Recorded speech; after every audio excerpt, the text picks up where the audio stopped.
So it may be helpful to make a few comments on the starting points of prayer. And what I mean by that is, I think oftentimes, oftentimes we see prayer as something in which there's a perfect method to execute before we do it. You know, there's so many things in life that, like if you're writing a research paper, you need to make sure outline. You need to make sure you have these things in place in order so that everything's perfect for you to proceed. If you're going on a road trip, you need to make sure that you have your car's all tuned up. You have everything set to the stage is perfect so that you can begin your journey. And this could apply to anything, especially in westernized society. We're obsessed with methods. You know, if you go to Barnes and Noble and you look for like mental health and happiness, there's just aisles and aisles of books on how to be happy. What method do you follow to become this way? And I think the beautiful thing about prayer, and one really unique truth about the Catholic Church in her catechism, is she says there's as many different approaches to prayer as there are those who pray. And so a word on the poise that we assume in prayer, and particularly in a special way, I'd like to comment on the poise we can assume in adoration. I'd like to share a personal story, a little anecdote that might encourage you, because it encourages me. So as I was coming into my adolescent years, going from middle school to high school, and learning more about God, I'm realizing what this God thing is real. These stories that I've heard my whole life, like they apply to the cosmos. They apply to how I live my life, to the choices I make. And it means something that I make choices in accord with the stories that I've heard in Scripture, the stories I hear on Sundays, and just the whole structure that I choose to give my mind as I grow in accord with the mind of the church. And as I'm learning to pray and I'm reading more about the lives of the saints, and I'm getting some priests who are giving me some advice, at this point in our lives, in my family's life, we happened to have a priest who had retired on our property, and he had the Blessed Sacrament with him.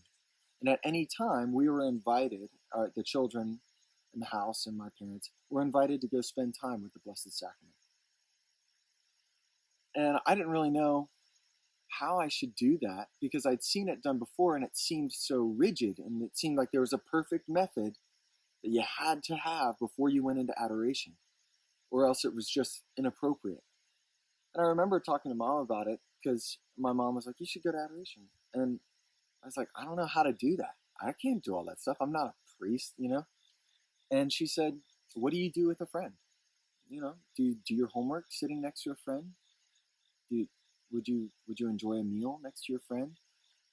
Would you share your day with your friend? Do these things. Enjoy your time with him. And so I started going and just making it a point, like, all right, well, like, if Jesus is who the church says he is in the Blessed Sacrament, then I'm gonna try and just spend that time with him and see what happens. And I was one of two practicing Catholics in my entire high school that I know of. And so I didn't really have like friends to go to adoration with. But as I started doing my homework in the presence of the Blessed Sacrament, I would open the tabernacle, I would kneel, and I would pray, and I would try and just talk about my day a little bit. And it became a part of a daily routine. And I have to say that to this day, that has been some of the most freeing advice on a personal level um, for me. As you would with a friend, approach Jesus. And in adoration, in personal prayer, because you can pray at all times and at all places. Um, but circling back to this, the poise of our hearts in prayer, it's it's so it's so helpful to remember that it's nothing that we do that makes us worthy of this encounter. It's nothing that we do that makes us ripe for this moment. It's just the fact that we are living, breathing, created beings. We are a creature of a creator, and he created us because he thought we'd enjoy it. He created us because he thought we'd love it, and he wants to give us gifts through the means of his life. And also, his glory is manifested through your unique personal gifting. He's not worried about what you're worried about. The things that worry you don't worry God. He is so beyond them. He sees the end of the story already, and he's too busy loving the already resurrected you. And he's begging you to enter into that freedom to say, this day was hard. There are so many things I don't understand. I don't know how I will unravel them. That's a perfectly good place to start with prayer. And to remember, in the midst of it, to turn your heart to thanksgiving and to friendship. When you're sitting with a best friend, it oftentimes words aren't really needed because their presence is edifying. Their presence is uplifting. There's something in their very being that centers you, aligns you, and gives you hope. It orients you towards a final end that says it's all going to be well. All will be well. And this is the poise to, I think, focus on when we come to prayer.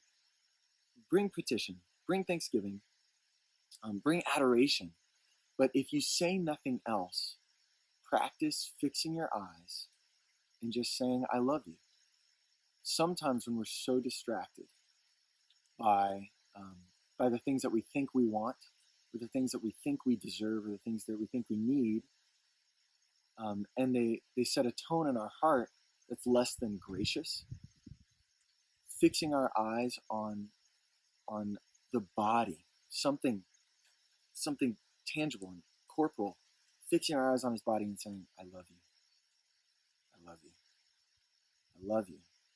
When you say that, even 3 times, it's hard not to have a smile come to your face because it changes on a cerebral level. It's changing the way that we think. They're changing the way we perceive ourselves and perceive this other. And less than focusing on the method of achieving success in our lives one way or another, and more of investing in a relationship. Consider a husband and wife who are so focused on having a perfect marriage and aligning their finances and aligning their schedules and making sure that everything is in a straight line that they forget to say, I love you. What would happen to that relationship? Well, the joy would drain out of the bottom almost imperceptibly. They wouldn't be able to know why, but there would be a discontent perhaps.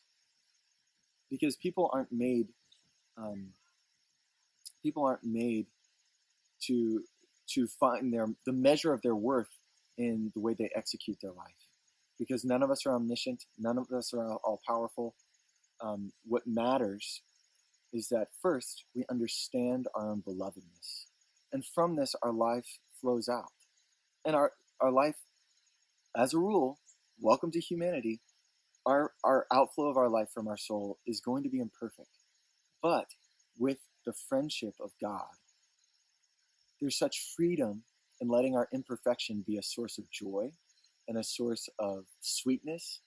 And imagine how parents giggle at their 3-year-old who's trying to learn to draw.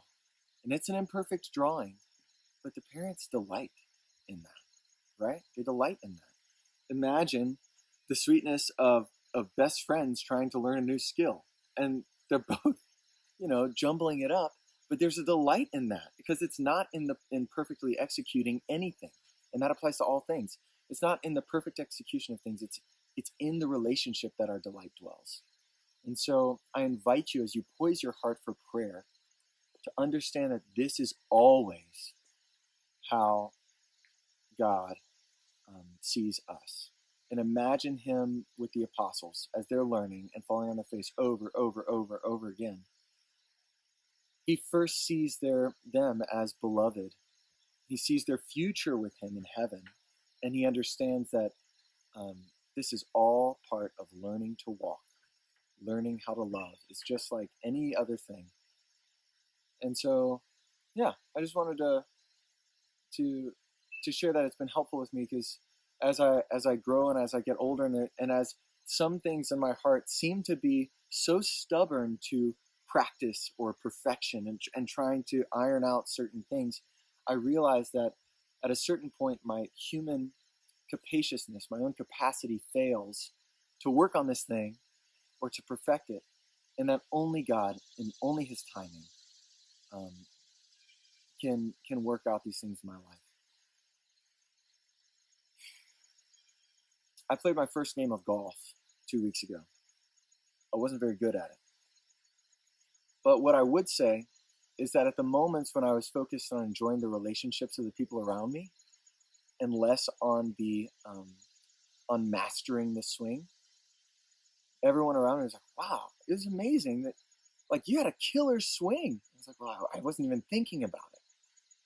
I was caught up in the flow of friendships, right? I wasn't focused on executing this action so much as I was enjoying a moment with friends. And I noticed, I was just reflecting on that. I think it's like that with all things. We tend to do better in life when we obsess less on the perfection of what we're doing, and receive more the very gift of being.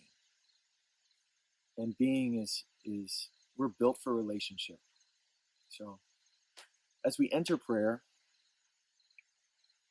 poise yourself first in that lighthearted sweetness that comes from friendship.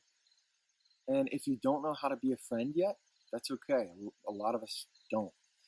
I would just ask Jesus for the grace. Lord, what does it mean to be your friend? Will you teach me? Maybe I've never felt that sweetness before. And that's a perfect place to start in prayer. And I believe that God will answer that prayer, because what father wouldn't answer that prayer?